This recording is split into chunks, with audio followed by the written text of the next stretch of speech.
선생님은 아이를 가질 수 없는 몸입니다. 의사의 말에 김민주는 귀를 의심했다.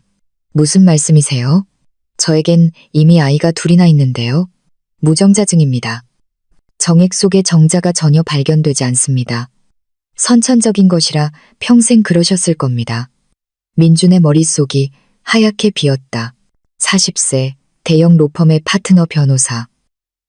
두 아이의 아빠. 곧 셋째가 태어날 예정인 행복한 가장.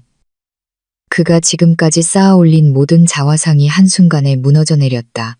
병원을 나와 차에 앉은 민주는 떨리는 손으로 핸들을 잡았다. 집에서는 임신 8개월의 아내가 태교 음악을 들으며 평온하게 앉아 있을 것이다. 5살 민호는 유치원에서 그림을 그리고 있을 테고 4살 소희는 어린이집에서 친구들과 뛰어놀고 있을 것이다. 민주는 아이들을 위해서라면 망설임 없이 목숨까지 내놓을 수 있다고 생각했다. 그런데 지금까지 목숨보다 사랑했던 그 아이들의 아버지가 자신이 아닐지도 모른다. 사랑하는 아내가 자신이 아닌 다른 남자와 지금까지 깊은 관계를 계속 가져왔을지도 모른다. 민주는 절망과 분노 속에서 한 가지 결심을 했다. 진실을 반드시 밝혀내고야 말겠다고. 그리고 그가 고용한 탐정이 가져온 조사 결과는 상상을 초월하는 배신의 서막에 불과했다. 오전 6시 50분. 알람이 울리기 전에 민주는 눈을 떴다. 결혼 후 5년간 몸에 밴 습관이었다. 옆을 보니 임신 8개월의 아내 서연이 볼록한 배를 위로한 채 깊은 잠에 빠져 있었다. 민주는 살며시 손을 뻗어 서연의 배를 부드럽게 쓰다듬었다. 뱃속에서 꼼지락거리는 작은 움직임이 손끝에 전해져 왔다. 입가에 미소가 번졌다. 또 일찍 일어났네. 서연이 잠결에 웅얼거렸다. 민주는 서연의 이마에 가볍게 입을 맞추고 속삭였다. 어쩌다 보니 눈이 떠졌어. 더 자. 아직 일러. 그러나 그 순간 방문이 벌컥 열리더니 장남 민호와 장녀 소희가 뛰어들어왔다. 5살 민호는 벌써 유치원 가방을 메고 있었고 4살 소희는 잠옷 차림으로 인형을 끌어안고 있었다. 아빠, 엄마, 일어나. 소희가 침대 위로 기어 올라와 민준의 배 위에 올라탔다. 민주는 큰 소리로 웃으며 소희를 가뿐하게 들어 올렸다. 우리 소희는 아직도 잠옷바람이네. 응.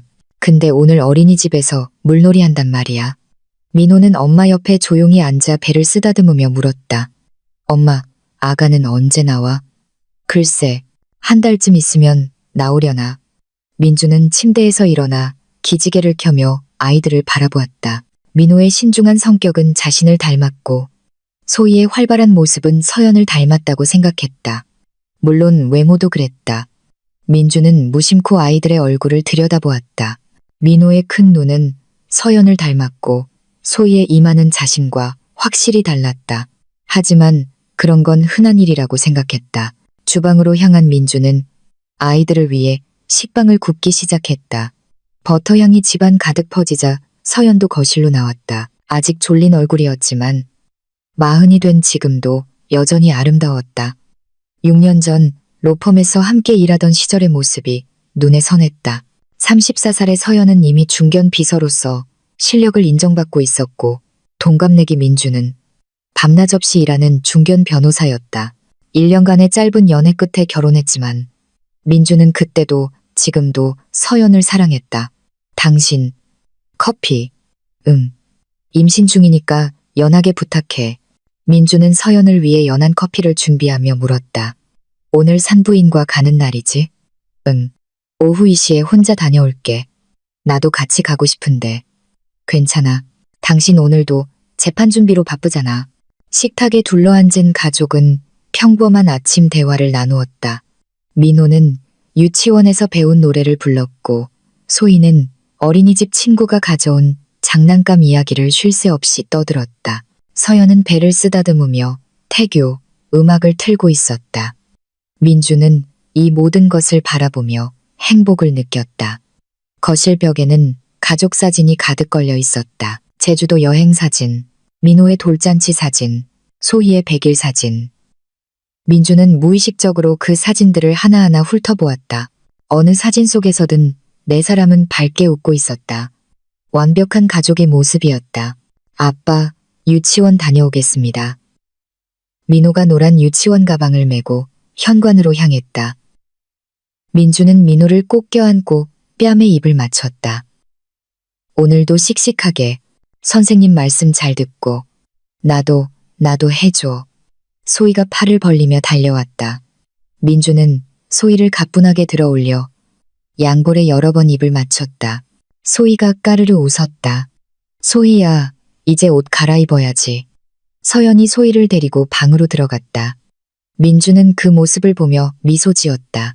43째라니 주위에서는 대단하다고 했지만 민주는 오히려 더 많은 아이를 원했다. 출근 준비를 마친 민주는 현관에서 서연과 마주섰다. 서연이 민준의 넥타이를 바로 매주며 말했다. 오늘도 너무 늦지 마. 알았어. 저녁엔 일찍 들어올게. 정말. 어제도 그렇게 말하고 싶시에 들어왔잖아. 오늘은 진짜야. 약속할게. 민주는 서연의 이마에 입을 맞추고 배를 다시 한번 쓰다듬었다. 서연이 살짝 얼굴을 찌푸렸다. 요즘 부쩍 힘드네. 이제 정말 무거워. 조금만 더 참아. 곧 만날 수 있으니까. 엘리베이터를 기다리며 민주는 휴대폰으로 오늘의 일정을 확인했다. 오전 9시 회의, 10시 고객 미팅, 오후 2시 법원 출석. 빽빽한 일정이었지만 대형 로펌의 파트너 변호사로서는 당연한 일상이었다. 40세라는 나이에 파트너 변호사의 지위를 확립한 것은 안정된 성공이었다. 엘리베이터가 도착했다. 안에는 같은 아파트에 사는 이웃이 타고 있었다. 김 변호사님, 안녕하세요. 요즘도 바쁘시죠? 네, 늘 똑같죠 뭐. 아이들은 잘 지내죠? 덕분에요. 곧 셋째도 태어나신다면서요? 대단하시네요, 그 나이에. 하하, 아내가 고생이죠. 민주는 미소로 답했다. 이웃의 부러워하는 시선이 느껴졌다. 40이 되어서도 흔들림 없는 경력과 행복한 가정을 유지하는 모습이 부러운 것이리라. 지하 주차장에서 차를 출발시키며 민주는 백미러로 자신의 얼굴을 보았다. 눈가에 잔주름이 늘었지만 아직 활력 있는 얼굴이었다. 라디오에서는 경제 정보가 흘러나왔고 민주는 언제나처럼 회사로 향했다. 차창 밖으로 서울의 아침 풍경이 스쳐 지나갔다. 출근길 정체는 여전했지만 민주는 초조함 대신 여유를 느끼고 있었다. 신호대기 중에 휴대폰으로 가족 사진을 잠시 들여다보았다. 지난주 놀이공원에서 찍은 사진이었다. 민호는 회전 목마를 타고 싶어 했고 소희는 솜사탕에 정신이 팔려 있었다. 서연은 배가 불러 벤치에 앉아 있었지만 그래도 밝게 웃고 있었다. 회사 주차장에 도착한 민주는 엘리베이터로 25층 사무실로 올라갔다. 이미 몇몇 후배 변호사들이 출근해 있었다. 안녕하십니까, 변호사님. 일찍 왔네. 어제 보고서는 오전 회의 전까지 정리해서 올리겠습니다. 민주는 고개를 끄덕이며 개인 사무실로 들어갔다. 창밖으로는 서울 도심이 한눈에 들어왔다. 5년 전 서연과 결혼하고 이 자리에 앉았을 때의 벅찬 감동은 지금도 생생하게 기억난다. 책상 위에는 가족 사진이 놓여 있었. 민호의 100일 사진, 소희의 돌잔치 사진, 그리고 가족 모두가 찍은 사진. 민주는 한동안 그 사진들을 바라보았다. 모든 것이 완벽했. 사랑하는 아내, 귀여운 두 아이, 그리고 곧 태어날 셋째. 커피를 한 모금 마시며 민주는 오늘 처리해야 할 서류를 펼쳤다. 복잡한 기업 인수합병 안건이었지만 이런 일에는 이제 익숙했다. 40년의 인생, 그중 15년을 법조계에서 보낸 그에게 어려운 것은 없었. 이것이 김민준의 평범한 아침이었다. 5년간 계속되어 온, 그리고 앞으로도 계속될 것이라 믿었던 일상. 적어도 그날까지는. 그날 저녁 민준이 일을 마치고 집에 돌아오니 8시가 조금 넘은 시간이었다. 서연은 거실 소파에 앉아 육아 서적을 읽고 있었고 아이들은 각자 방에서 놀고 있었다. 민주는 넥타이를 풀며 서연 옆에 앉았다. 미안, 또 늦었네. 괜찮아. 밥은 먹고 왔어? 고객이랑 저녁 약속이 있었어. 서연은 책을 덮고 민준을 바라보았다. 그 순간 휴대폰이 울렸다. 서연은 화면을 확인하더니 급히 일어나 말했다.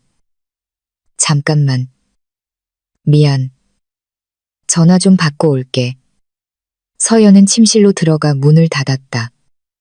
민주는 무심코 그 모습을 보고 있었다.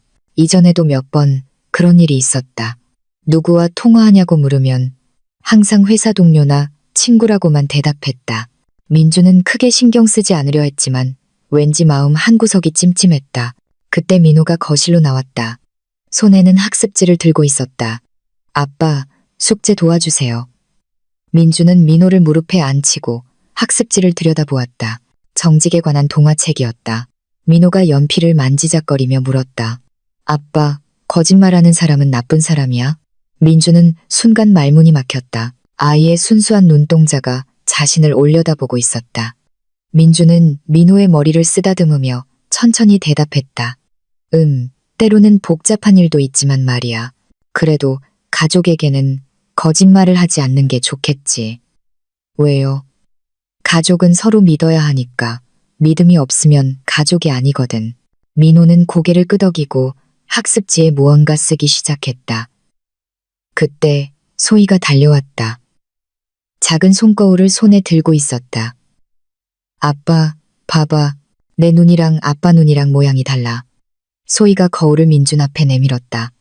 민주는 거울 속 자신의 눈과 소희의 눈을 번갈아 보았다. 확실히 달랐다. 소희의 눈은 동그랗고 큰 편이었고 자신의 눈은 길게 찢어진 편이었다. 잠시 침묵이 흘렀다. 민주는 억지로 웃으며 말했다. 그러네. 소희는 엄마 눈을 닮았나 보다. 민호 오빠는? 민주는 민호의 얼굴을 뚫어지게 쳐다보았다. 민호의 이목구비를 하나하나 확인했다. 코 모양, 입술 두께, 귀 모양. 갑자기 목이 메는 듯한 느낌이 들었다. 하지만 민주는 아무렇지 않은 듯 대답했다. 민호도 엄마를 많이 닮았네. 그때 서연이 침실에서 나왔다. 표정이 조금 굳어 있었다. 누구 전화였어? 아, 옛날 회사 동료, 별일 아니야. 서연은 화제를 돌리려는 듯 서둘러 말했다. 너희들 이제 씻고 잘 준비해야지. 아이들이 욕실로 향하자 민주는 거실, 벽에 걸린 가족 사진을 정리하기 시작했다. 액자를 하나 들어 유심히 들여다보았다. 작년 봄에 찍은 사진이었다. 벚나무 아래서 찍은 가족 사진. 민주는 사진 속 아이들의 얼굴을 자세히 뜯어보았다. 뭔가 이상한 느낌이 들었다. 말로는 설명할 수 없는 위화감 같은 것. 하지만 민주는 고개를 젓고 액자를 제자리에 돌려놓았다. 의심하면 안 돼. 가족을 의심하는 건 잘못된 일이야. 스스로에게 되뇌었다. 뭐 하고 있어? 서연이 물었다. 민주는 돌아보며 대답했다. 아니, 그냥 사진 정리 좀 하고 있었어. 옛날 사진도 있네. 우리 처음 만났을 때. 서연은 말을 멈췄다. 표정이 순간 경직되었다. 민준이 물었다. 왜 그래? 무슨 생각해? 아무것도 아니야. 옛날 얘기는 하고 싶지 않아서. 서연은 항상 그랬다. 과거 이야기를 꺼내면 화제를 바꾸거나 자리를 피했다. 처음에는 그냥 그런 성격이겠거니 했지만 5년이 지난 지금도 변함이 없었다. 민주는 서연의 과거에 대해 아는 것이 거의 없었다. 부모님은 일찍 돌아가셨다고 들었고 형제자매도 없다고 했다. 친구도 거의 없는 듯했다. 밤 10시 아이들이 잠든 후 민주는 침실로 들어갔다. 서연은 이미 누워 있었다. 민주는 조용히 이불을 들치고 옆에 누웠다. 어둠 속에서 서연의 숨소리가 들려왔다. 규칙적이고 평온한 숨소리였다. 민주는 천장을 바라보며 생각에 잠겼다. 오늘 민호가 했던 질문이 머릿속을 계속 맴돌았다. 거짓말하는 사람은 나쁜 사람이야. 민주는 옆에서 잠든 서연의 얼굴을 보았다. 달빛에 비친 서연의 옆모습은 아름다웠다. 하지만 왠지 낯선 사람처럼 느껴졌다. 민주는 조용히 일어나 아이들 방으로 향했다. 민호와 소희가 나란히 잠들어 있었다.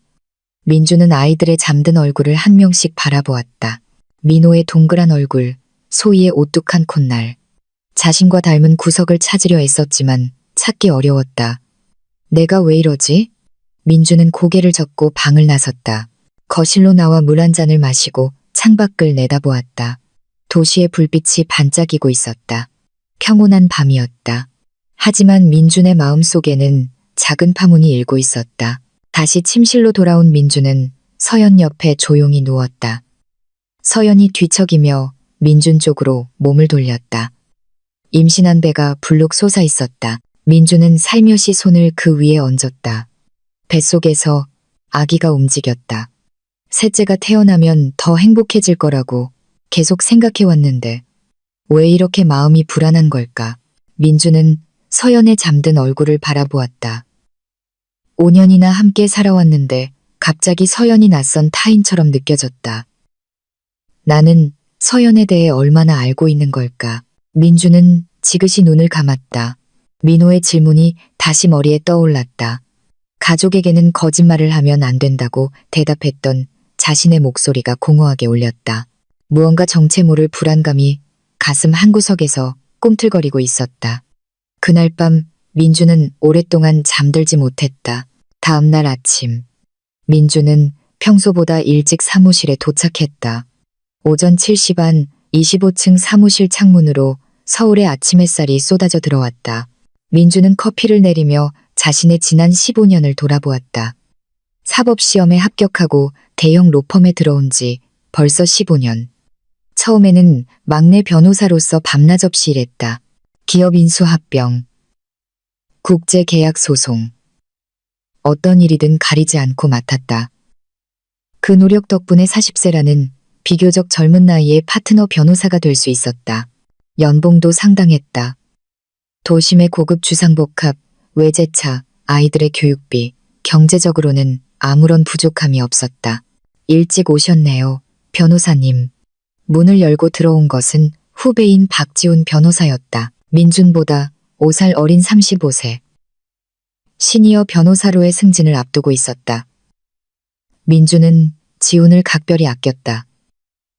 성실하고 머리가 좋았기 때문이다. 지훈 씨, 어제 보고서는 확인했나?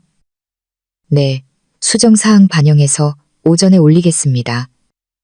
지훈이 자리로 돌아가자 민주는 다시 창밖을 내다보았다. 6년 전 일이 떠올랐다. 당시 34세였던 민주는 중견 변호사였고 동갑인 서연은 파트너 변호사들의 비서로 일하고 있었다. 서연은 유능했다. 복잡한 일정 관리는 물론 영어와 한국어에도 능통했다. 무엇보다 아름다웠다. 사무실에서도 많은 남성들의 시선을 한 몸에 받았다. 민준과 서연이 친해진 것은 자연스러운 일이었다. 야근이 잦아 함께 저녁을 먹는 일이 많았기 때문이다. 처음에는 단순한 동료였지만 어느새 서로에게 특별한 존재가 되어 있었다. 1년간의 연애 끝에 결혼했다. 서연은 결혼과 동시에 회사를 그만두었다. 아이를 낳고 키우는 게 내 꿈이야.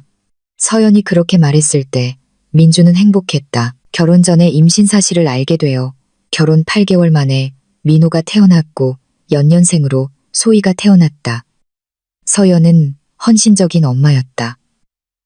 아이들을 위해 모든 것을 바쳤다. 점심시간이 되자 민주는 집으로 전화를 걸었다. 여보세요? 나야. 오늘 산부인과는 다녀왔어? 응, 방금 다녀왔어. 아기 건강하대. 다행이네. 민호랑 소희는 뭐해? 민호는 유치원 그림 그리기 대회 나간다고 난리고 소희는 친구랑 싸워서 선생님한테 혼났대. 민주는 미소가 번졌다. 민호는 조용하고 신중한 성격이었다. 그림을 그리거나 책을 읽는 것을 좋아했다. 반면 소희는 활발하고 왈가닥이었다. 매일같이 사고를 쳤다. 두 아이의 성격은 정반대였지만 그래서 더 재미있었다. 참, 주말에 우리 부모님 댁에 가기로 했잖아. 서연의 목소리가 갑자기 차가워졌다. 아, 꼭 가야 해? 당연하지. 어머니가 얼마나 기다리시는데. 서연은 민준의 부모님을 그다지 좋아하지 않았다. 입 밖으로 내지는 않았지만 민준은 알고 있었다. 시댁에 가는 날이 되면 서연은 항상 신경질적이 되었다. 반대로 서연의 부모님은 일찍 돌아가셨다고 들었다. 친정 친척도 없다고 했다. 민주는 가끔 그것이 이상하다고 생각했지만 깊이 묻지는 않았다. 오후가 되자 민주는 중요한 계약서 검토에 몰두했다. 대기업의 해외 진출 안건이었다. 수십억 원이 오가는 큰 거래였다. 민주는 조항 하나하나를 꼼꼼히 살폈다. 이런 일을 하고 있으면 시간을 잊어버린다. 변호사님, 커피라도 한잔 하시겠습니까? 지훈이 다시 방으로 들어왔다. 민주는 고개를 끄덕였다. 지훈 씨, 자네는 결혼 생각 없나? 아직은요. 일이 너무 바빠서. 나도 그랬는데 서연이 만나고 생각이 바뀌었어. 좋은 사람 만나면 바뀌는 법이야. 지훈은 멋쩍게 웃었다. 뭔가 말하려는 듯한 모습이었지만 민주는 눈치채지 못했다. 저녁 7시 민주는 퇴근 준비를 시작했다. 오늘은 일찍 들어가겠다고 약속했기 때문이다. 엘리베이터를 기다리며 휴대폰을 확인했다. 서연에게서 사진이 와 있었다. 민호와 소희가 블록 쌓기 놀이를 하는 사진이었다. 민주는 미소 지었다. 집에 도착하자 아이들이 현관으로 달려왔다. 아빠다. 소희가 민준의 다리에 매달렸다. 민호는 조용히 다가와 민준의 손을 잡았다. 민준은 두 아이를 번갈아 안아 올렸다. 거실로 들어서자 서연이 저녁 식사를 준비하고 있었다. 임신 8개월의 몸으로 움직이는 것이 힘들 텐데도 열심히 요리하고 있었다. 민주는 서연을 뒤에서 껴안았다. 내가 도울게. 괜찮아. 거의 다 됐어. 식탁에 둘러앉은 가족은 화기애애하게 대화를 나누었다. 민호는 유치원에서 있었던 일을 조목조목 설명했고 소희는 숟가락으로 식기를 두드리며 노래를 불렀다. 서연은 배를 쓰다듬으며 아이들을 바라보고 있었다. 민주는 이 순간을 기억해두고 싶었다. 평범하지만 더없이 소중한 일상, 앞으로도 계속될 것이라 여겨졌던 고마운 행복. 하지만 마음 한구석에는 여전히 작은 불안감이 남아있었다. 말로는 설명할 수 없는 막연한 불안감이었다. 저녁 식사 후 민주는 아이들과 거실에서 놀아주었다. 민호는 동화책을 가져와 읽어달라고 졸랐고 소희는 자동차 장난감을 가져왔다. 민주는 두 아이 사이에 앉아 시간을 보냈다. 그때 서연의 휴대폰이 울렸다. 서연은 화면을 확인하더니 또다시 침실로 들어갔다. 민주는 아무렇지 않은 척했지만 신경이 쓰여 견딜 수 없었다. 누구랑 그렇게 할 얘기가 많은 걸까? 하지만 민주는 그 생각을 떨쳐버렸다. 의심하면 안 돼. 신뢰야말로 부부관계의 기본이라고 스스로에게 되뇌었다. 2주가 지났다. 민주는 화장실에서 나오며 미간을 찌푸렸다. 오늘만 벌써 6번째였다. 새벽 4시에도 소변이 마려워 잠에서 깼고 출근해서도 계속 화장실을 들락거렸다. 게다가 매번 시원하게 나오지 않았다. 무언가 남아있는 듯한 불쾌한 느낌이 계속됐다. 사무실로 돌아온 민주는 의자에 앉으며 아랫배를 눌러보았다. 묵직한 불쾌감이 있었다. 처음에는 그저 커피를 너무 많이 마신 탓이라고 생각했다. 최근 중요한 재판 준비로 하루에 커피를 대여섯 잔씩 마시고 있었기 때문이다. 변호사님, 괜찮으세요? 안색이 안 좋으신데요. 지훈이 걱정스럽게 물었다. 민주는 손을 저으며 대답했다. 괜찮아. 좀 피곤해서 그래. 하지만 증상은 나아지지 않았다. 회의 중에 갑자기 소변이 마려워 자리를 떠야 했고 고객과의 점심 식사 자리에서도 2번이나 화장실에 다녀왔다. 특히 밤에는 더욱 심했다. 1시간에 1번꼴로 일어나 화장실에 가야 했다. 집에서도 서연이 눈치챘다. 새벽 3시 민준이 또 화장실 가는 소리에 서연이 잠에서 깼다. 당신 요즘 화장실 너무 자주 가는 거 아니야? 그러게, 나도 좀 이상하다고 생각하고 있어. 병원에 한번 가봐. 이러다 큰 병이라도 나면 어떡해. 에이, 별일 아닐 거야. 스트레스 때문이겠지. 그래도 검사는 받아봐야지. 당신 나이가 몇인데? 서연의 말이 맞았다. 40이라는 나이는 건강에 신경 써야 할 시기다. 민주는 다음날 오후 회사 근처에 있는 비뇨기과를 찾았다. 병원은 깨끗하고 조용했다. 대기실에는 중년 남성 몇몇이 앉아 있었다. 민주는 왠지 쑥스러운 기분이 들었다. 비뇨기과는 젊었을 때는 인연이 없는 곳이라고 생각했는데. 김민주님, 들어오세요. 간호사의 부름에 민주는 진찰실로 들어갔다.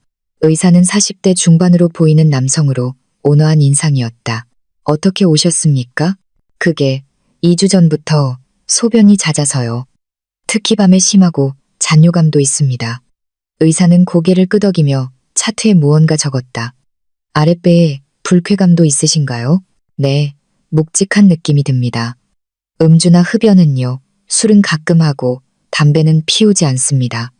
의사는 몇 가지 질문을 한 후 기본적인 검사를 진행했다. 소변 검사, 혈액 검사, 그리고 초음파 검사까지.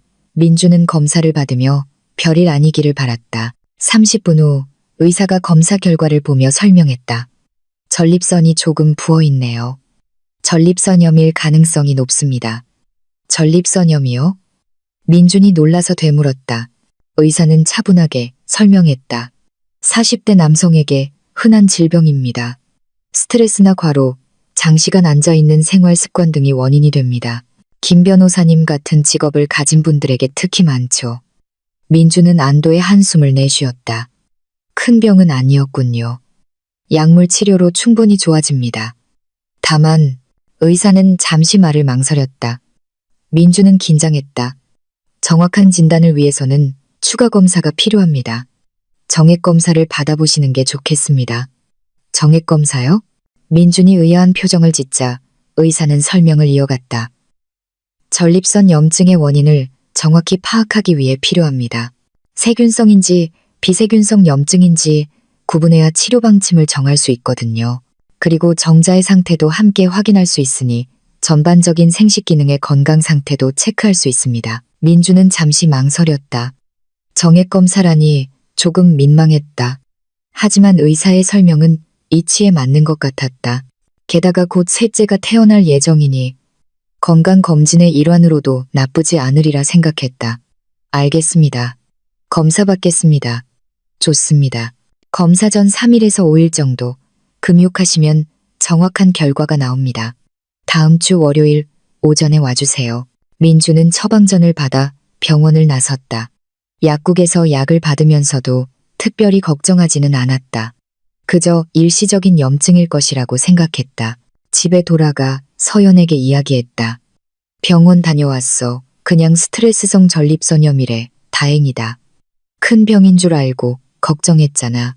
서연은 안심한 듯 민준의 팔을 쓰다듬었다. 민준은 정액검사 이야기는 하지 않았다. 왠지 쑥스러웠고 대단한 검사가 아니라고 생각했기 때문이다. 그날 밤 민준은 처방받은 약을 먹고 일찍 잠자리에 들었다. 아랫배의 불쾌감이 조금 가라앉는 것 같았다. 일주일 뒤면 검사 결과도 나오고 약도 듣기 시작하면 모든 것이 원래대로 돌아올 것이라고 믿었다. 민주는 깊은 잠에 빠져들었다. 일주일 뒤 자신의 인생이 송두리째 뒤바뀔 것이라고는 전혀 알지 못한 채 월요일 오전 10시 민주는 병원 진찰실에 앉아 있었다. 일주일 전과는 달리 의사의 표정은 굳어 있었다. 차트를 들여다보던 의사가 한참 만에 입을 열었다. 김민주님, 검사 결과가 조금 특이합니다. 민준의 심장이 덜컥 내려앉았다. 특이하다니요? 무슨 큰 병이라도 있는 겁니까? 무슨 문제라도 정액검사 결과 무정자증으로 나왔습니다. 무정자증이요? 민주는 자신의 귀를 의심했다. 의사는 천천히 설명했다. 정액 속에 정자가 전혀 없다는 뜻입니다. 정액의 양이나 다른 수치는 정상인데 정자만 관찰되지 않았습니다. 민준의 머릿속이 하얗게 비었다. 입술이 바싹바싹 말라왔다. 떨리는 목소리로 물었다. 그럴 수가 있습니까? 저에겐 아이가 둘이나 있는데요. 의사도 당황한 기색이었다. 다시 차트를 확인하며 말했다. 그래서 제가 특이하다고 말씀드린 겁니다. 선천성 무정자증의 경우 태어날 때부터 정자를 만들지 못하는 상태입니다. 고환이나 정관의 구조적인 문제가 원인이죠. 선천성이요. 네.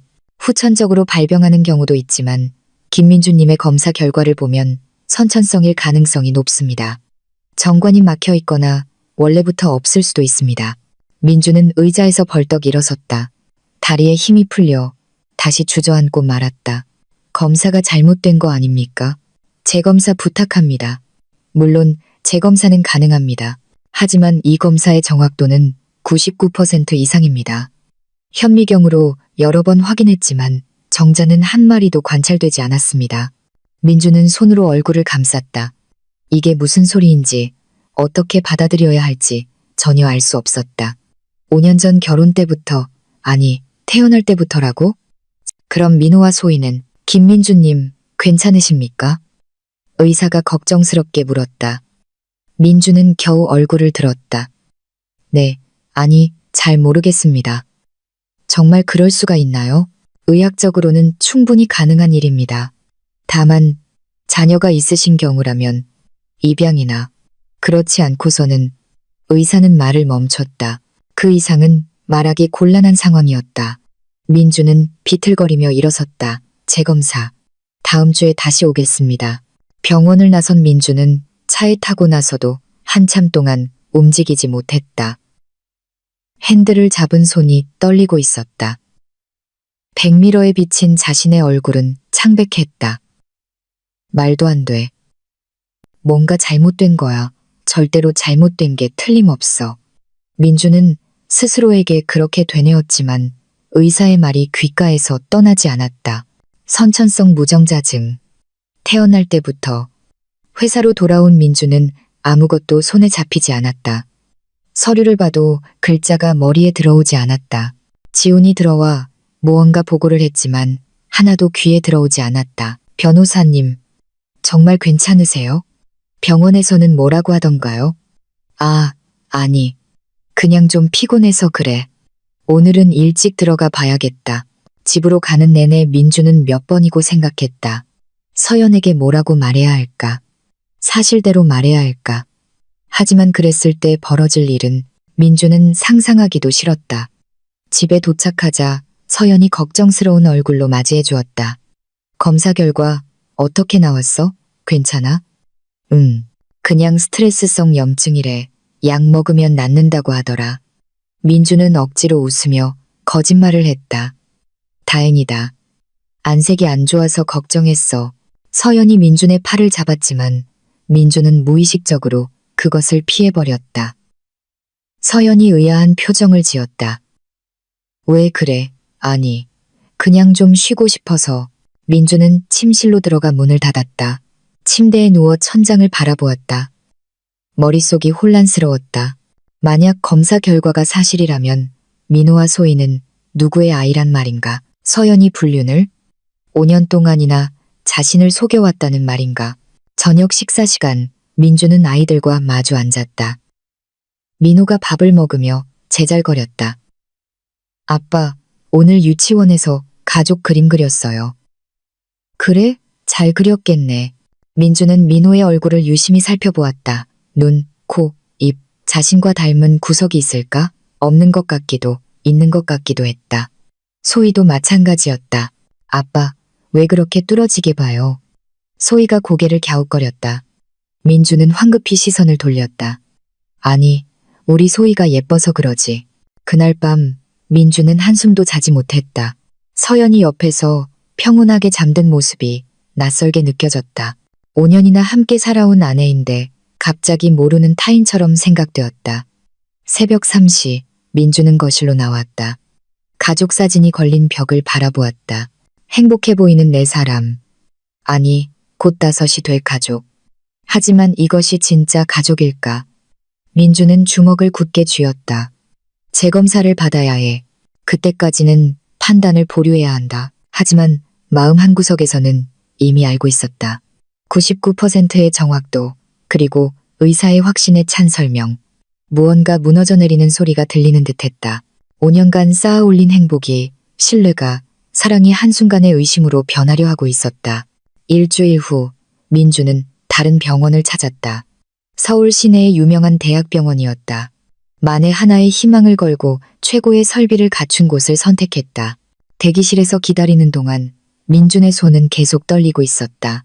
검사 결과를 들으러 진찰실에 들어가자 의사는 50대 초반의 여성이었다. 차분한 목소리로 결과를 설명했다. 김민주님, 검사 결과 역시 무정자증이 맞습니다. 정자는 전혀 관찰되지 않았습니다. 민주는 고개를 숙였다. 마지막 희망마저 사라진 순간이었다. 치료는 가능한가요? 안타깝게도 선천성 무정자증은 치료가 불가능합니다. 고환 조직 검사로 정자 생성 능력 유무를 확인할 수는 있지만 김민주님 경우에는 호르몬 수치를 보아도 가능성은 거의 없다고 보입니다. 그럼 평생 이 상태였다는 말씀이십니까? 네. 태어날 때부터 계속 그러셨을 겁니다. 민주는 병원을 나와 한강변을 걸었다. 봄바람이 불어왔지만 차갑게 느껴질 뿐이었다. 이제는 부정할 수 없는 현실이었다. 자신은 평생 아이를 가질 수 없는 몸이고 그렇다면 민호와 소희는. 집에 돌아온 민주는 서연과 아이들을 새로운 눈으로 보게 되었다. 저녁을 먹으면서도 TV를 보면서도 민준의 시선은 항상 가족을 관찰하고 있었다. 당신 왜 그렇게 빤히 쳐다봐? 서연이 불편한 듯 물었다. 민주는 황급히 시선을 돌렸다. 아니, 아무것도. 그날 밤 서연이 또 전화를 받기 위해 침실로 들어갔다. 민주는 조용히 그 앞까지 다가갔다. 서연의 목소리가 희미하게 들려왔다. 알았어. 조심하고. 응, 나도. 누구와 통화하는 걸까? 민주는 가슴이 조여오는 것 같았다. 며칠이 지났지만 민준의 고통은 더욱 깊어만 갔다. 회사에서도 집중하지 못했고 집에서는 더욱 견디기 힘들었다. 아이들이 아빠라고 부를 때마다 가슴이 찢어지는 것 같았다. 아빠, 내일 유치원 운동회 와줄 거죠? 민호가 기대에 찬 눈으로 물었다. 민주는 민호의 머리를 쓰다듬으며 대답했다. 물론이지. 꼭 갈게. 하지만 민준의 마음속은 의문으로 가득했다. 나는 정말 내 아빠일까? 더 이상은 견딜 수 없었다. 민주는 인터넷으로 검색을 시작했다. 탐정사무소, 불륜조사, 친자 확인, 수많은 단어를 입력했다. 그중 최경수 탐정사무소가 눈에 띄었다. 평판이 좋고 신중하며 전문적이라는 평가가 많았다. 민주는 한참을 망설였다. 정말 여기까지 해야 하는가? 하지만 진실을 모른 채 살아갈 수는 없었다. 떨리는 손으로 전화번호를 눌렀다. 네, 최경수 탐정 사무소입니다. 차분한 남성의 목소리가 들려왔다. 민주는 헛기침을 하고 말했다. 상담하고 싶은 것이 있습니다만. 어떤 용건이신지 간단히 말씀해 주시겠습니까? 그게 직접 뵙고 말씀드리고 싶습니다. 알겠습니다. 내일 오후 3시는 어떠십니까? 민주는 수첩을 확인했다. 내일 오후는 비어 있었다. 네, 찾아뵙겠습니다. 전화를 끄는 이 손은 땀으로 축축했다. 이제는 돌이킬 수 없는 강을 건너버린 기분이었다. 그날 밤 민주는 서재에 앉아 가족 앨범을 펼쳤다. 결혼식 사진부터 최근 사진까지. 서연은 언제나 아름다웠고 아이들은 언제나 사랑스러웠다. 하지만 이제는 그 사진들이 거짓처럼 느껴졌다. 민호가 태어났을 때가 생각났다. 분만실 앞에서 안절부절 못하며 기다리던 자신. 간호사가 갓난아기를 안고 나왔을 때의 감동. 아빠 닮았네요 라는 말에 기뻐했던 기억. 하지만 그것이 모두 거짓이었다면 소희가 태어났을 때도 마찬가지였다. 둘째라고 조금 여유롭게 맞이했지만 그래도 감동적이었다. 민호가 처음 동생을 봤을 때 아가 작다라고 말하던 모습도 선명하게 기억하고 있었다. 민주는 앨범을 덮었다. 눈시울이 뜨거워졌다. 만약 서연이 정말 불륜을 저질렀다면, 지금까지 계속 속여왔다면 어떻게 해야 하는 걸까? 다음 날 오후 민주는 최경수 탐정사무소 앞에 서 있었다. 평범한 사무실 빌딩의 한 칸. 문을 열고 들어가자 깔끔한 사무실이 나타났다. 김민준 변호사님이시죠? 기다리고 있었습니다. 40대 중반으로 보이는 남성이 민준을 맞았다. 최경수 탐정이었다. 날카로운 눈매지만 부드러운 인상이었다. 이쪽으로 앉으시죠. 상담실로 들어간 민주는 깊은 숨을 내쉬었다. 진실을 찾는 여정이 시작되는 것이었다. 탐정은 태블릿 PC를 켜며 차분하게 물었다. 어떤 용건이십니까? 민주는 한참을 망설인 끝에 입을 열었다. 무정자증 진단, 임신 8개월의 아내, 두 아이들. 이야기하면서도 믿기지 않는 현실이었다. 아내가 불륜을 저지르고 있는지 알고 싶습니다. 최 탐정은 놀라지 않았다. 이런 의뢰는 드물지 않았기 때문이다. 다만 민준의 사정은 특별했. 무정자증이 선천성이라면 자녀분들의 친부가 따로 있을 가능성이 높겠군요. 하지만 섣부른 판단은 위험합니다. 우선 하나씩 사실을 확인해 나가죠. 탐정은 조사 방법을 설명했다. 서연의 일상을 관찰하고 만나는 인물을 확인하고 행동 패턴을 분석하겠다고 했다. 비용은 예상보다 비쌌지만 민주는 망설이지 않았다. 언제부터 시작할 수 있습니까? 내일부터 가능합니다. 일주일에 한 번씩 보고 드리겠습니다. 탐정사무소에서의 상담을 마치고 회사로 돌아온 민주는 평소와 모습이 달랐다. 사무실 문을 닫고 혼자 앉아있는 시간이 늘었다. 창밖을 멍하니 바라보거나 서류를 펼쳐놓은 채 한참 동안 생각에 잠기곤 했다. 변호사님, 회의 시간입니다. 비서가 문을 두드렸지만 민주는 듣지 못했다. 두 번째 노크 소리에 겨우 정신을 차렸다. 아, 응, 지금 갈게. 회의실에 들어간 민주는 자리에 앉았지만 집중하지 못했다. 부하 직원들이 설명을 하는 동안에도 민준의 머릿속은 다른 생각으로 가득했다. 서연은 누구를 만나고 있을까? 아이들은 정말 누구의 아이일까? 변호사님, 어떻게 생각하십니까? 누군가의 질문에 민주는 당황했다.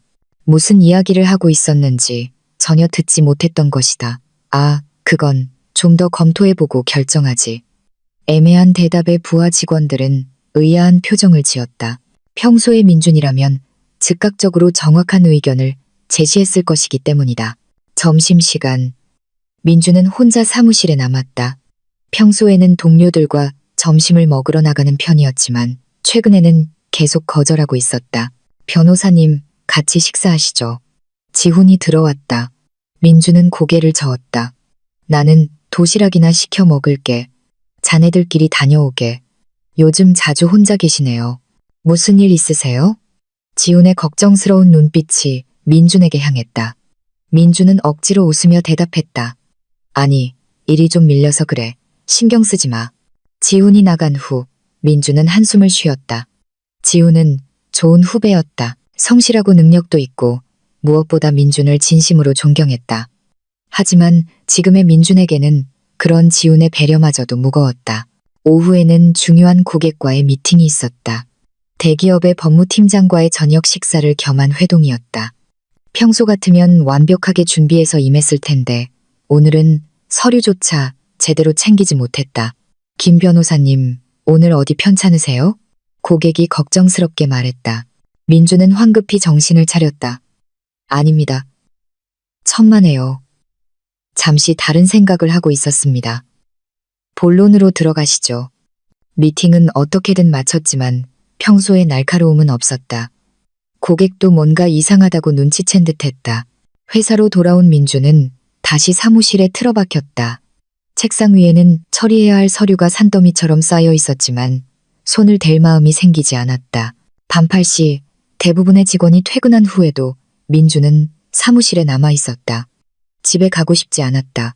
서연과 얼굴을 마주하는 것도 아이들을 보는 것도 고통스러웠기 때문이다. 아직 퇴근 안 하셨습니까? 문을 열고 들어온 것은 또 지훈이었다. 야근을 하다가 불이 켜진 민준의 방을 본 모양이다. 지훈 씨, 자네도 아직 있었나? 네. 내일 제출할 보고서 마무리하고 있었습니다. 변호사님은요? 나도 일 정리 좀. 지훈은 민준을 유심히 바라보았다. 뭔가 말하고 싶은 듯한 모습이었다. 변호사님, 정말 괜찮으세요? 요즘 꼭 다른 사람 같으세요. 민주는 지훈을 바라보았다. 진심으로 걱정하는 얼굴이었다. 민주는 순간 모든 것을 털어놓고 싶은 충동에 휩싸였지만 꾹 참았다. 집에 좀 문제가 있어서 그래. 곧 해결될 거야.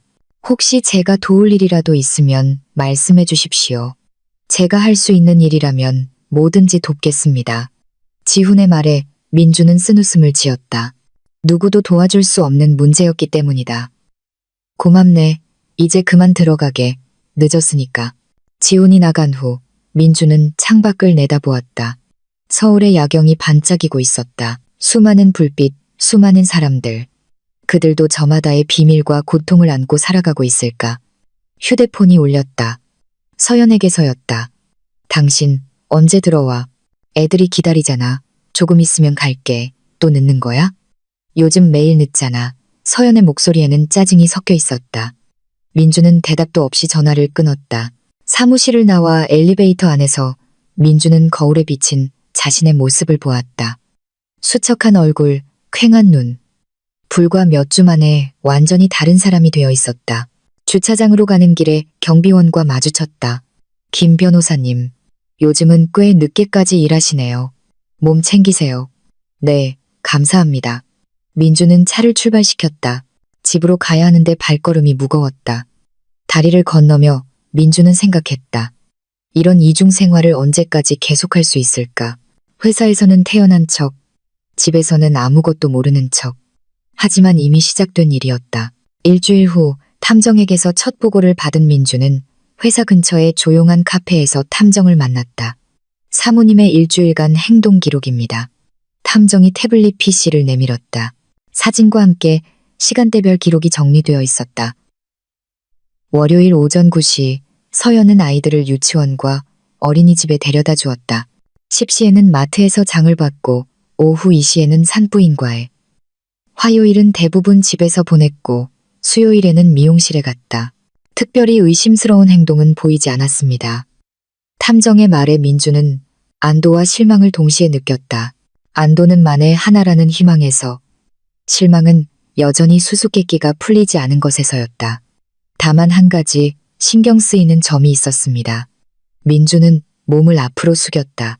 탐정이 화면을 조작하며 설명했다. 목요일 오후 3시 사모님께서 압구정에 있는 한 카페에서 2시간가량 혼자 보내셨습니다. 임신 8개월인 분이 혼자 카페에 그렇게 오래 있는 것은 조금 부자연스럽게 보입니다. 사진 속 서연은 창가 자리에 앉아 과일 주스를 마시고 있었다. 휴대폰을 보거나 책을 읽는 것도 아니고 그저 창밖을 바라보고 있었다. 누군가를 기다렸던 것은 아닐까요? 계속 지켜봤지만 아무와도 만나지 않았습니다. 그냥 혼자 시간을 보내다 귀가하셨습니다. 2주차 조사에서도 비슷한 행동이 반복되었다. 서연은 평범한 일상을 보냈지만 목요일만 되면 의뢰 같은 카페에서 혼자 시간을 보내고 있었다. 탐정은 그 카페 주변도 조사했지만 특별히 이상한 점은 없었다. 누군가와 약속이 있었는데 상대방이 나타나지 않았을 가능성도 생각해 볼 수 있습니다. 탐정의 추측에 민주는 고개를 끄덕였다. 뭔가 있기는 있는데 아직 꼬리를 잡지 못한 그런 느낌이었다. 3주차에 접어들자 민주는 더욱 적극적으로 움직였다. 집에서도 서연의 행동을 세세하게 관찰했다. 서연이 화장실에 간 사이에 휴대폰을 살펴보거나 서연이 잠든 후에 가방 속을 뒤지기도 했다. 하지만 특별한 것은 아무것도 발견되지 않았다. 어느 날 저녁 민주는 일부러 일찍 퇴근해서 서연의 모습을 살폈다. 서연은 저녁 준비를 하며 콧노래를 부르고 있었다. 배가 불러 움직이기 힘들어 보였지만 표정은 평온했다. 당신 오늘 일찍 왔네. 응, 일이 일찍 끝나서. 민주는 서연의 표정을 유심히 관찰했다. 동요하거나 불안해하는 기색은 없었다. 정말 아무 일도 없는 걸까? 그때 서연의 휴대폰이 울렸다. 서연은 화면을 확인하더니 또다시 침실로 들어갔다. 민주는 조용히 그 앞까지 다가갔다. 네, 알겠습니다. 다음 주 목요일에. 그때 뵙죠. 목요일. 탐정이 말했던 바로 그 요일이었다. 민준의 심장이 빠르게 뛰기 시작했다. 4주차 탐정의 보고는 달라져 있었다. 드디어 누군가와 만났습니다. 민주는 숨을 삼켰다. 탐정이 사진을 보여주었다. 서연이 어떤 남성과 카페에서 이야기하고 있었다. 정장을 입은 30대 중반의 남성으로 뒷모습이었. 누군지 확인되었습니까? 아니요, 아직입니다. 현재 조사 중입니다. 두 사람은 꽤 친밀한 모습이었습니다. 헤어질 때 탐정이 다음 사진을 보여주었다. 서연과 그 남성이 포옹하는 장면이었다. 짧은 포옹이었지만 분명히 친밀한 관계처럼 보였다. 민주는 주먹을 굳게 쥐었다. 손톱이 손바닥을 파고들 정도로 강하게 쥐었지만 통증은 느껴지지 않았다. 머릿속이 하얗게 비었다. 조사를 계속해 주십시오. 그 남자가 누구인지, 서연과 어떤 관계인지 전부 밝혀주세요. 알겠습니다. 더욱 자세히 조사하겠습니다. 민주는 카페를 나와 한참 동안 계속 걸었다. 의심은 이제 확신으로 변해가고 있었다. 한 달 후 탐정 사무소에서 민주는 더욱 구체적인 보고를 받았다. 최 탐정의 표정이 평소보다 진지했다. 김 변호사님, 사모님께서 정기적으로 만나는 남성의 신원이 파악되었습니다. 민주는 깊은 숨을 내쉬었다. 드디어 진실과 마주할 때가 온 것이었다. 이현우, 36세, 현재 다른 로펌에서 중견 변호사로 근무하고 있습니다. 탐정이 태블릿 PC로 이현우의 얼굴 사진을 보여주었다. 깔끔한 인상의 남자였다. 민주는 어디선가 본 적이 있는 듯 했지만 확실히 기억나지는 않았다. 사모님과는 어떤 관계로? 여기서부터가 흥미로운 점입니다. 이현우 씨는 6년 전까지 김 변호사님과 같은 로펌에 근무했습니다. 사모님과 같은 시기입니다. 민준의 눈이 커졌다. 서연이 사무실에서 일하던 시절의 동료라는 것이다. 매주 목요일에 만나고 있습니다. 항상 같은 카페 압구정의 블루라는 곳입니다. 오후 3시에 만나 2시간 정도 이야기합니다. 탐정이 여러 장의 사진을 보여주었다.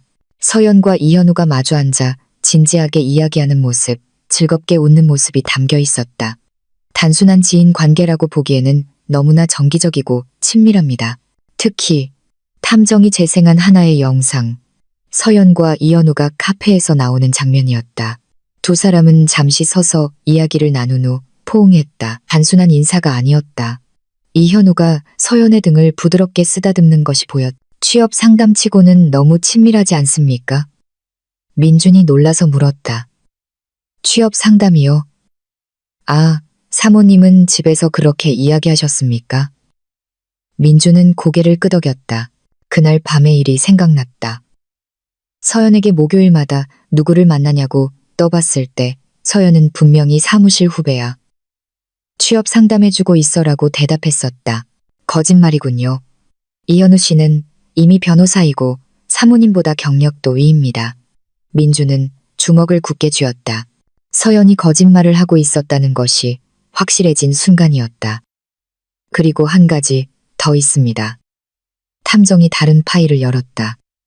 호텔 로비의 CCTV 영상이었다. 지난주 금요일 두 사람은 호텔 로비에서 만났습니다. 카페가 아니라 호텔에서요. 객실로 올라간 것은 아니고 로비에서 30분 정도 이야기하고 헤어졌습니다. 하지만 임신 중인 여성이 남성과 호텔에서 만난다는 것은 민주는 더 이상 듣고 싶지 않았다. 하지만 탐정의 보고는 계속됐다. 차량도 추적했습니다. 이현우 씨가 가끔 사모님을 차로 데려다 주는데 항상 댁 근처가 아니라 2블록 떨어진 길에서 내려줍니다. 남편의 눈을 피하는 것처럼요. 민주는 깊은 한숨을 내쉬었다. 증거가 하나 또 하나 쌓여가고 있었다. 그날 저녁 집에 돌아온 민주는 서연을 떠보기로 했다. 여보, 목요일마다 누구 만나는 거야? 서연은 설거지하던 손을 멈추고 순간 동작을 멈췄다. 그리고 아무렇지 않은 듯 대답했다. 아, 그거. 전에도 말했잖아. 사무실 후배 취업 상담. 그 후배가 누군데? 왜 갑자기 그런 걸 물어봐? 서연의 목소리에 짜증이 섞였다. 민주는 더 이상 묻지 않았다. 서연이 끝까지 거짓말을 하려 한다는 것을 똑똑히 알았기 때문이다. 그냥 궁금해서 요즘 자주 만나는 것 같아서 별거 아니야. 이제 곧 끝나. 서연은 화제를 바꾸려 했지만 민주는 관찰을 계속했다. 서연이 거짓말을 할 때의 버릇을 알아차렸다. 눈을 마주치지 않고 손으로 머리카락을 만지는 것. 그날 밤 민주는 잠들 수 없었다. 서연이 이현우와 어떤 관계인지, 왜 매주 만나는지, 그리고 무엇보다 아이들은 정말 이현우의 아이인지 수많은 의문이 머릿속을 헤집고 다녔다. 다음 날 민주는 탐정에게 전화했다. 이현우라는 남자와 서연의 과거 관계를 더 깊이 파주십시오. 알겠습니다. 사무실 시절부터 추적해보겠습니다. 그리고 몰래 DNA 감정을 할 방법이 있습니까? 탐정은 잠시 침묵했다. 법적으로 문제가 될 수 있습니다만. 알고 있습니다. 하지만 진실을 알아야겠습니다. 방법은 있습니다. 자녀분들의 칫솔이나 머리카락으로 가능합니다. 이현우 씨의 시료도 확보해야 하는데 그쪽은 조금 어려울 수 있습니다. 민주는 결심했다. 더 이상 의심만 품고 살아갈 수는 없었다.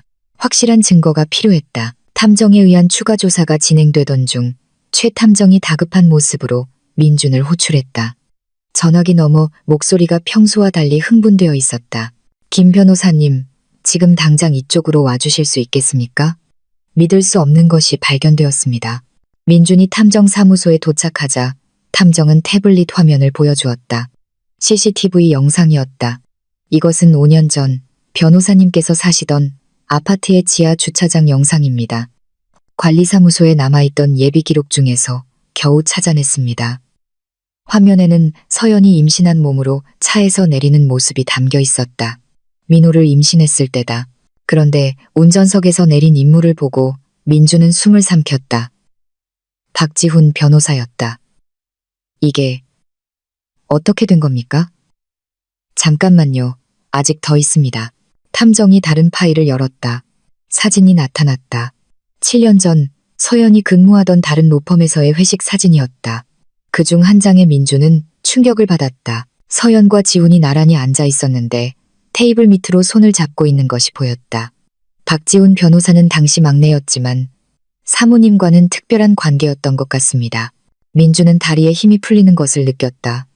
자신이 가장 아끼던 후배가 그리고 윤미영 씨라는 분을 만났습니다. 사모님과 함께 일했던 비서분입니다. 탐정이 녹음 파일을 재생했다. 서연 선배랑 박 변호사님은 공공연한 비밀이었어요. 이현우 변호사님도 선배를 좋아했지만 선배는 지훈 씨한테만 관심 있었죠. 선배가 다른 사무실로 옮기고 나서 임신했을 때 다들 박 변호사님 아이일 거라고 수군댔어요. 그런데 다른 변호사랑 결혼한다고 해서 민준의 머릿속이 하얗게 비었다. 그때 탐정이 더욱 충격적인 사실을 꺼냈다. 김 변호사님, 더 기묘한 것이 있습니다. 박지훈 변호사가 변호사님 사무실로 이직해온 시기를 확인했는데 민호 군이 태어나고 2달 뒤입니다. 그리고 변호사님께서 직접 스카우트 하셨더군요. 민주는 기억을 더듬었다. 사실이었다. 서연이 은근슬쩍 지훈을 추천했었다. 유능한 후배가 있으니 한번 만나보라고. 그럼 소희 양을 임신하셨을 무렵 변호사님은 해외 출장을 가셨더군요. 일주일간 미국에 민주는 그때를 기억해냈다. 큰 계약건으로 뉴욕에 가 있었다. 한국에 돌아오자마자 아이가 생긴 것이라고 믿었는데 그 시기에 사모님과 박지훈 씨가 함께 댁을 드나드는 모습이 당시 CCTV에 여러 번 찍혀 있습니다. 민주는 주먹을 굳게 쥐었다. 분노로 온몸이 떨렸다. 그날 저녁 민주는 회사에서 지훈을 불렀다. 지훈 씨, 한잔하지. 두 사람은 회사 근처의 조용한 술집으로 향했다. 민주는 지훈을 관찰했다. 평소와 다름없이 밝은 표정이었다. 변호사님, 요즘 피곤해 보이십니다. 지훈 씨, 자네는 우리 민호를 봤을 때 뭔가 느낀 거 없었나? 지훈은 순간 동작을 멈췄다.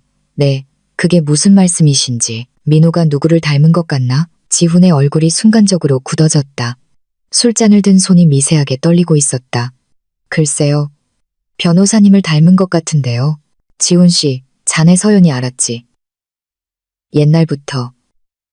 그 순간 지훈의 얼굴이 새하얗게 질렸다. 입술이 떨리고 있었다. 변호사님, 그건 다 알고 있어.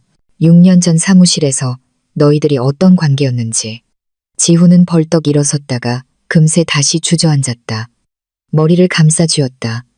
언제부터 알고 계셨습니까? 지훈의 목소리는 떨리고 있었다. 이제는 부정할 수 없다고 깨달은 듯했다. 민주는 술잔을 내려놓았다. 손이 떨려 술이 찰랑거렸다. 민호하고 소희. 내 아이 아니지. 지훈이 고개를 들었다. 눈에는 눈물이 그렁그렁했다. 그리고 천천히 고개를 끄덕였다. 그 순간 민준의 세계는 완전히 붕괴했다. 가장 신뢰했던 후배가 매일 얼굴을 마주하던 지훈이 자기 아이들의 진짜 아버지였다니. 어째서 그럴 수가 있어. 민준의 목소리는 갈라져 있었다. 지훈은 울면서 말했다. 죄송합니다. 정말 죄송합니다. 하지만 서연 씨가 먼저. 닥쳐. 민준이 소리쳤다. 주위 손님들이 돌아보았지만 민주는 신경 쓰이지 않았다. 지훈은 말을 이었다. 서연 씨가 변호사님과 결혼한다고 했을 때 저도 끝내려고 했습니다. 하지만 이미 뱃속에는 아이가 있었고 민주는 더 이상 듣고 싶지 않았다. 비틀거리며 일어섰다. 변호사님, 제발. 지훈이 민준의 팔을 잡았지만 민주는 그것을 뿌리쳤다. 그리고 술집을 나섰다. 밤거리를 걸으며 민주는 울었다. 5년간 속아왔다는 배신감, 매일 얼굴을 마주하던 지훈이 자기 아이들의 아버지였다는 충격, 모든 것이 거짓이었던 것이다. 지훈과의 충격적인 대면 후 민주는 집에 돌아갈 수 없었다. 다리 위에 차를 세우고 멍하니 앉아 있었다. 술은 한 방울도 마시지 않았는데 핸들을 잡은 손이 떨려 운전할 수가 없었다. 휴대폰이 계속 울렸다. 서연에게서 온 전화였지만 받지 않았다. 메시지가 와 있었다. 어디야? 왜 안 들어와? 애들이 아빠 찾아. 아이들이 아빠를 찾고 있다고. 민주는 마른 웃음을 흘렸다. 자신은 그 아이들의 아빠가 아닌데 다음날 아침 민주는 탐정에게 연락했다. 윤미영 씨를 다시 만나고 싶습니다. 더 자세히 들어야겠습니다. 오후 3시 윤미영을 만났다. 이번에는 녹음기를 준비했다. 모든 것을 기록으로 남기기 위해서였다. 김 변호사님, 어제 탐정님께 들었습니다. 박지훈 변호사 건. 미영이 조심스럽게 입을 열었다. 민주는 고개를 끄덕였다. 서연이가 나와 사귀고 있을 때도 지훈이와 만났나? 미영은 한숨을 쉬며 고개를 끄덕였다. 지훈 씨가 저한테 자주 상담했어요. 서연 선배가 김 변호사님이랑 사귀는데도 계속 연락해 온다고요. 밤에 전화하거나 회사에 찾아오거나. 민준의 표정이 굳어졌다. 지훈이는 뭐라고 죄송하다고 했어요. 김 변호사님께. 선배를 피하는데도 저렇게 찾아오니 자기도 어쩔 수 없이 마음이 다시 흔들린다고. 선배는 김 변호사님이 야근하는 날, 시간, 끝나는 시간까지 다 알고 있다가 그때마다 연락했대요. 그럼 민호 임신은? 미영은 고개를 저었다. 지훈 씨 말로는 선배한테 임신했다고 일방적으로 통보받았대요. 자기는 전혀 기억이 없는데 회사 회식 때 엄청 취한 뒤 얼마 안 있다가 선배한테서 그렇게 들었다고. 민주는 주먹을 굳게 쥐었다. 지훈이는 책임을 지려고 했나? 부모님께 말씀드렸는데 집에서 난리가 났대요. 변호사 아들이 비서랑 결혼하는 게 말이 되냐고. 반대가 너무 심하니까 선배가 김 변호사님한테 임신했다고 해서 결혼을 서두른 거죠. 민주는 믿기 어려웠지만 퍼즐 조각이 맞춰지고 있었다. 소희는 그건 지훈 씨가 민호 군을 보고 싶다고 했대요. 한 번만이라도 좋으니. 그래서 선배가 집으로 불렀는데 미영은 말을 멈췄다. 지훈 씨는 민호 군만 보고 돌아갈 생각이었는데 선배가 놔주질 않았대요.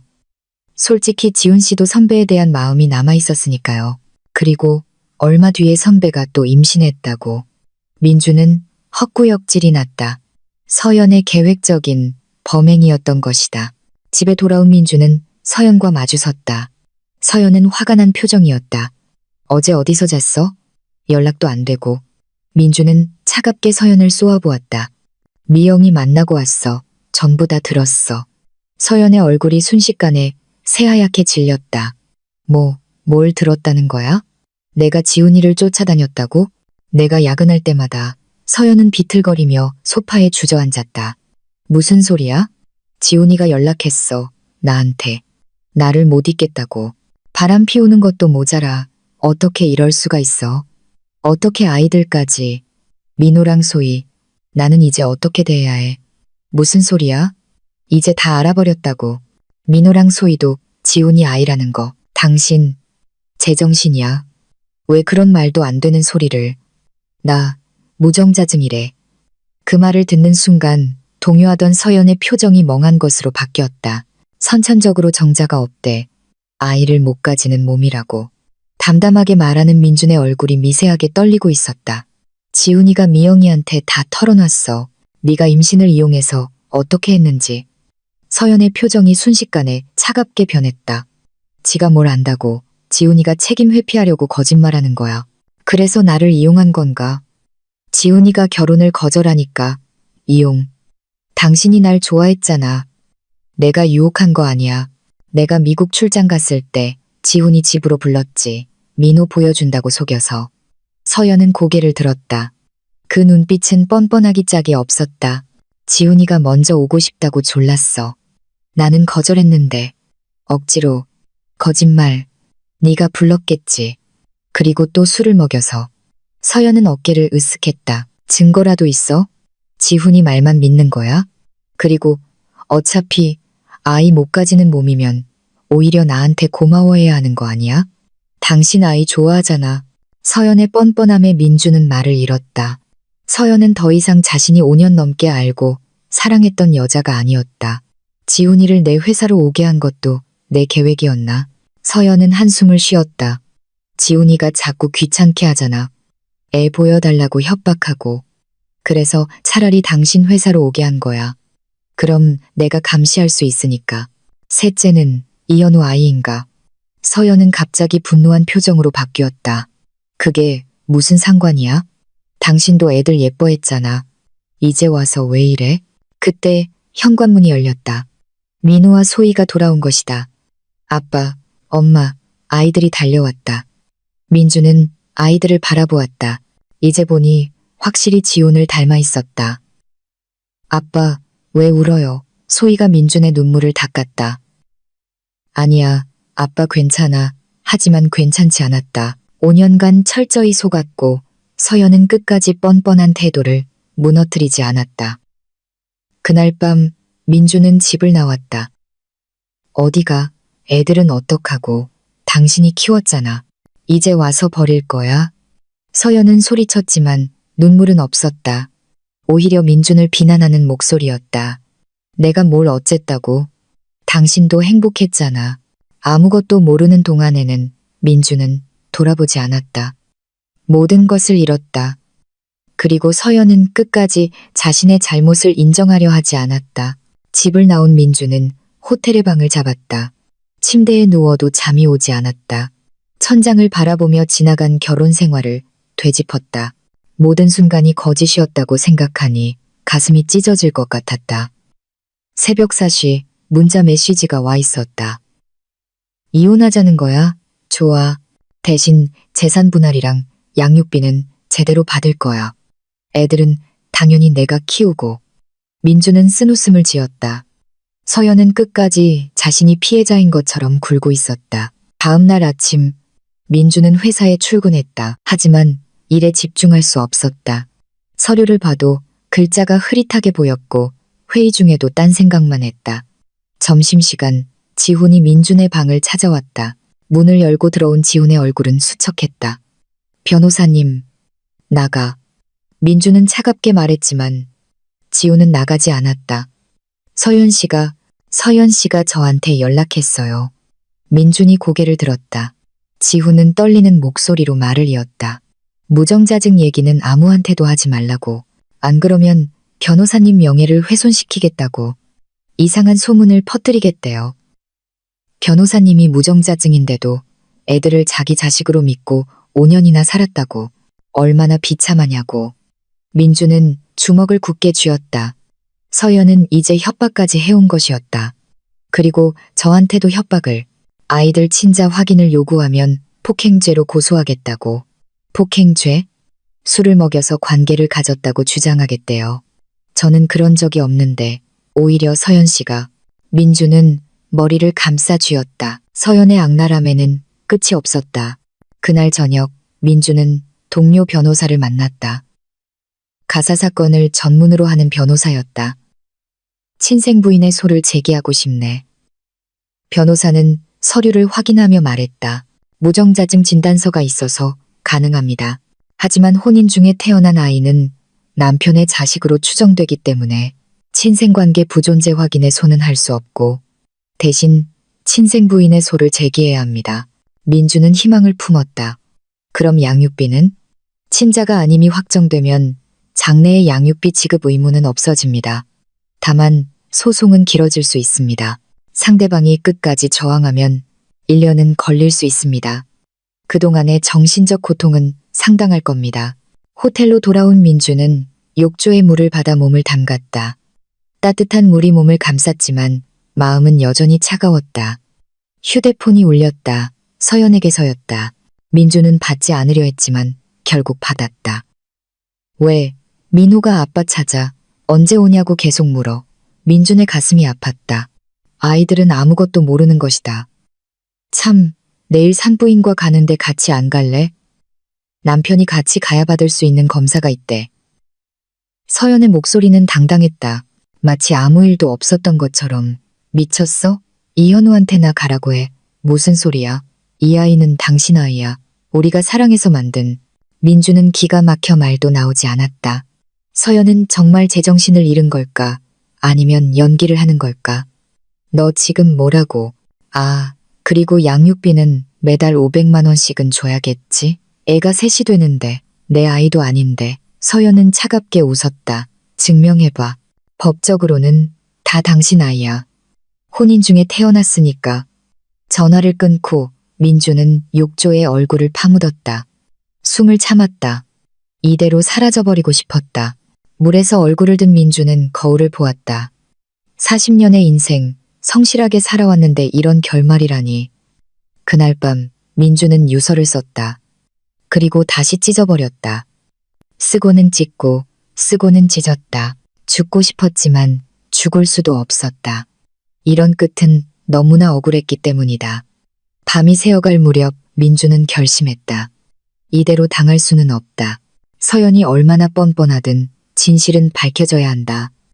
하지만 어떻게? 법도 세상도 모두 서연의 편인 것처럼 느껴졌다. 민주는 깊은 절망 속에서 한 줄기 빛을 찾고 있었다.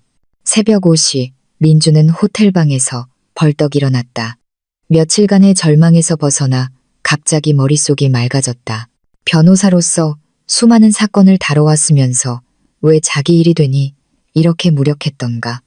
민주는 태블릿 PC를 열었다.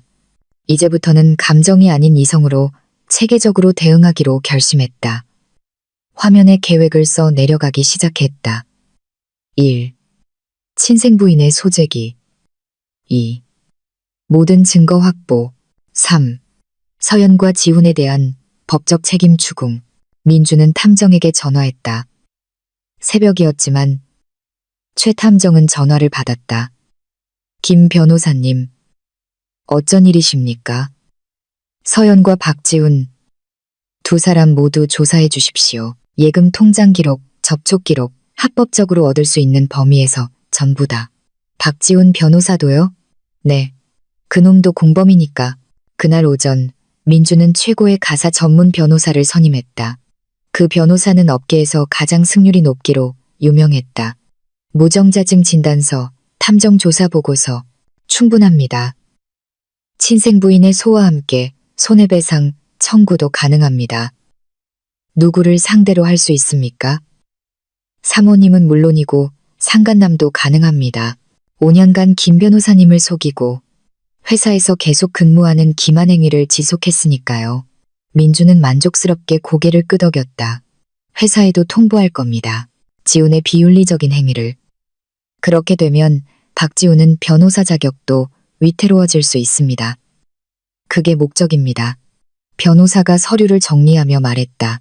내일 즉시 소장을 제출하겠습니다. 사모님과 박지훈을 공동 피고로.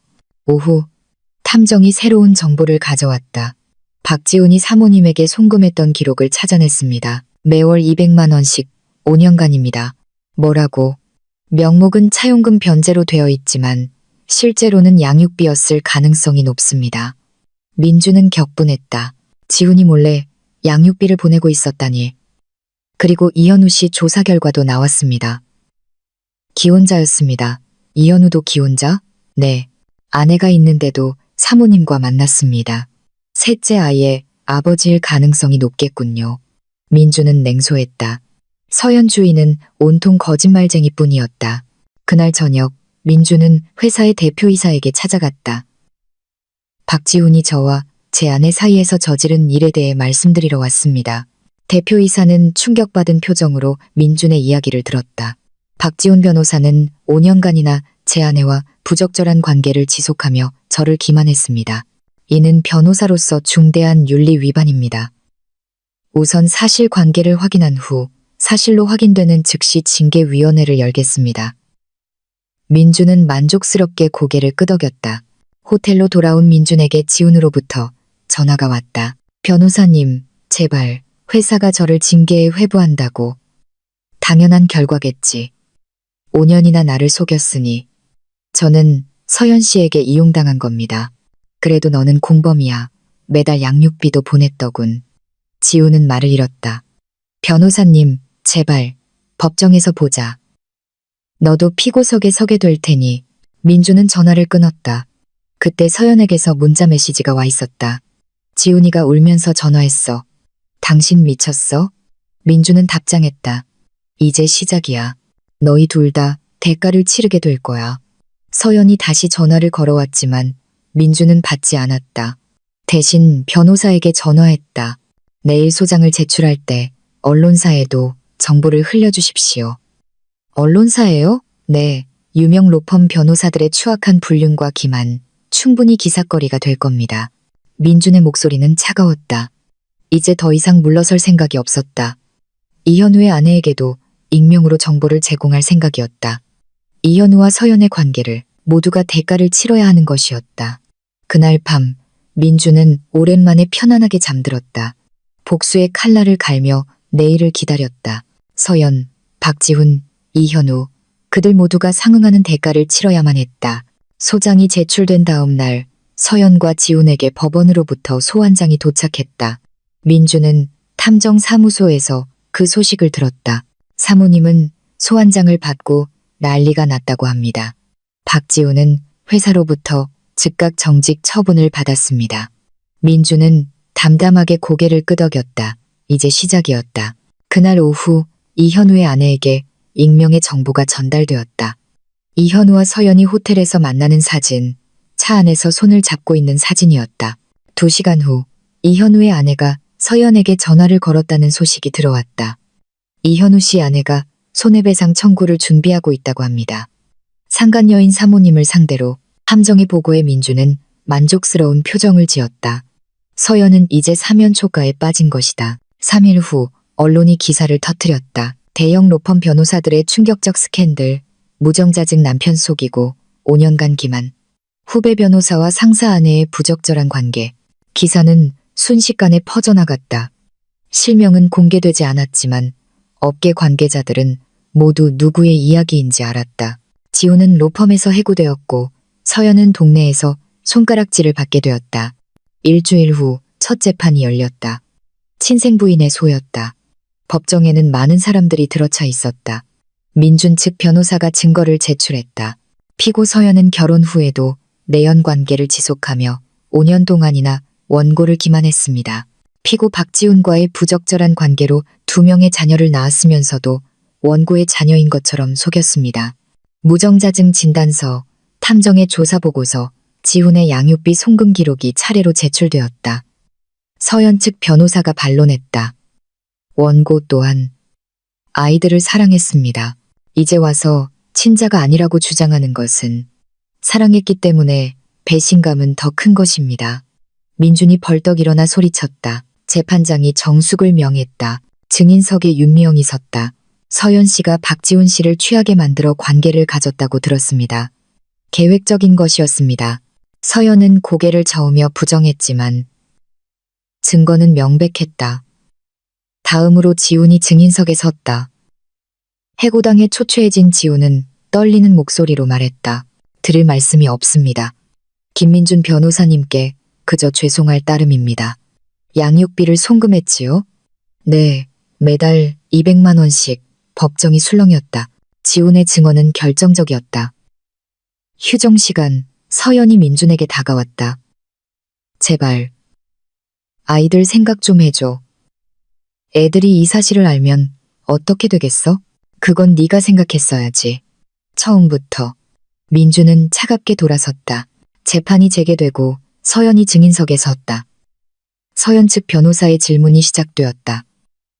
피고인은 원고를 사랑했습니까? 네, 사랑했습니다. 지금도. 하지만 민준 측의 반대 신문이 시작되자 서연은 무너져 내렸다. 박지훈과의 관계는 언제부터였습니까? 이현우와는 임신 8개월 태아의 아버지는 이현우가 맞습니까? 서연은 대답하지 못했다. 침묵이 모든 것을 말해주고 있었다. 2주 후 판결이 내려졌다. 원고의 친생부인 청구를 인용한다. 민호, 소희는 원고의 친생자가 아님을 확인한다. 민주는 눈을 감았다. 5년간 계속된 거짓이 끝나는 순간이었다. 또한 피고 서연은 원고에게 위자료 3억 원을 지급하고 피고 박지호는 공동불법 행위자로서 1억 원을 지급하라. 서연이 비명을 질렀다. 말도 안 돼. 3억이라니. 하지만 재판장의 판단은 흔들리지 않았다. 피고의 악의적인 기만 행위가 인정되므로 정당한 배상액이다. 법정을 나설 때 서연이 민준에게 달려들었다. 어떻게 이럴 수가 있어. 5년이나 같이 살았잖아. 그래, 5년 동안이나 날 속였지. 이제 그 대가를 치르는 거야.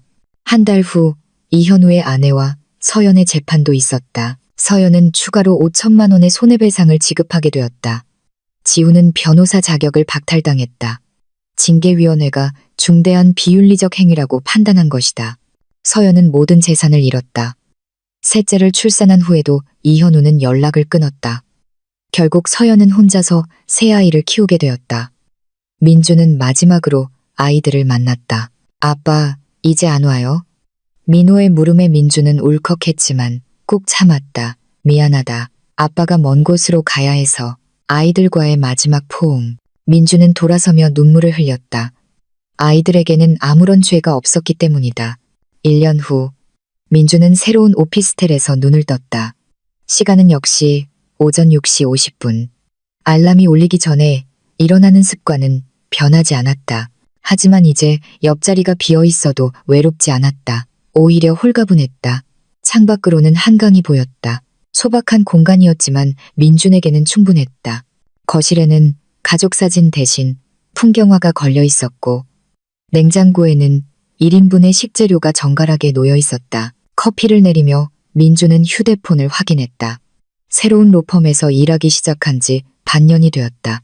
규모는 작지만 성실한 사무실이었다. 동료들은 민준의 과거를 알았지만 누구도 캐묻지 않았다. 오전 8시 민주는 출근길에 나섰다. 엘리베이터에서 옆집 노부부와 마주쳤다. 김 변호사님, 오늘도 아침이 이르시네요. 네. 어르신들도 건강하시죠? 평범한 인사였지만 민주는 미소 지었다. 더 이상 가면을 쓸 필요가 없다는 것이 기뻤다. 회사에 도착한 민주는 오늘 담당할 사건을 확인했다. 부당하게 해고된 회사원의 해고 무효 소송이었다. 예전에 민준이라면 돈이 되는 기업 안건만 맡았겠지만 지금은 달랐다. 점심시간 동료 변호사가 민준에게 물었다. 김 변호사님, 주말에 저희 집들이 오실래요? 아내가 꼭 모시고 싶다고 해서. 고맙네. 하지만 사양하겠네. 혼자 있는 게 편해서. 동료는 이해한 듯 고개를 끄덕였다. 오후 3시 민주는 법원으로 향했다. 복도에서 우연히 지훈과 마주쳤다. 지훈은 이제 변호사가 아닌 법무사로 일하고 있었다. 두 사람은 잠시 멈춰섰지만 아무 말 없이 스쳐 지나갔다. 이제는 나눌 말이 없었다. 저녁 7시 민주는 일을 마치고 동네의 작은 식당에 들렀다. 혼자 먹는 돼지고기 김치찌개. 주인 할머니가 반찬을 더해주며 말했다. 혼자면 외롭지? 아니요. 오히려 편해요. 민주는 진심으로 그렇게 말했다. 거짓 없는 혼자가 거짓된 가족보다 나았다. 집에 돌아온 민주는 TV를 켰다. 육아 정책에 관한 보도가 나오고 있었다. 화면에 비치는 아이들을 보며 민주는 민호와 소희를 떠올렸다. 가끔 지인들을 통해 동네에서 아이들을 봤다는 소식을 듣곤 했다. 민호는 초등학교에 입학했고 소희는 여전한 왈가닥이라고. 셋째는 이제 곧 돌이라고 했다. 민주는 아이들이 보고 싶었지만 찾아가지는 않았다. 그것이 아이들을 위한 길임을 알고 있었기 때문이다. 밤 9시 민준의 휴대폰에 문자 메시지가 와 있었다. 서연에게서였다. 민호가 아빠 보고 싶대. 한 번만이라도. 민주는 메시지를 삭제했다. 1년간 서연은 가끔 이런 메시지를 보내왔다. 돈이 필요하다거나 아이가 아프다거나. 하지만 민주는 한 번도 답장하지 않았다. SNS를 통해 서연의 근황을 알 수 있었다. 서연은 여전히 피해자 코스프레를 하고 있었다. 무정자증 남편에게 버림받은 비운의 여성으로 동정을 사려 했지만 진실을 아는 사람들은 모두 서연을 외면했다. 이현우는 아내와 이혼했다고 들었지만 서연에게 연락하지 않았다. 지우는 법무사 일도 잘 풀리지 않는 듯했다. 모두가 각자의 대가를 치르고 있었다. 민주는 일기장을 폈다. 1년 전부터 쓰기 시작한 일기였다. 오늘도 평온했다. 거짓 없는 하루. 혼자지만 외롭지 않다. 이제야 비로소 진짜 내 인생을 사는 기분이다. 펜을 놓고 민주는 창밖을 내다보았다. 한강의 불빛이 반짝이고 있었다. 1년 전 그날 밤 절망의 구렁텅이에 있던 자신이 떠올랐다. 그때는 모든 것을 잃었다고 생각했지만 실제로는 거짓을 벗어던졌을 뿐이었다. 무거운 가면을 벗고 진짜 자신을 찾은 것이다. 민주는 침대에 누웠다. 내일은 토요일. 예전에는 가족과 함께 보내는 주말이었지만 지금은 온전히 자신만의 시간이었다. 등산을 갈 수도 책을 읽을 수도 있었다. 잠들기 전 민주는 생각했다. 행복이란 무엇일까? 완벽해 보이는 가족, 타인의 선망. 그것이 아니었다. 진정한 행복은 진실 위에서만 피어나는 것이다. 비록 혼자가 되었을지언정 민주는 지금이 더 행복했다. 거짓된 사랑보다 진실한 고독이 낫다는 것을 이제야 비로소 알게 된 것이었다.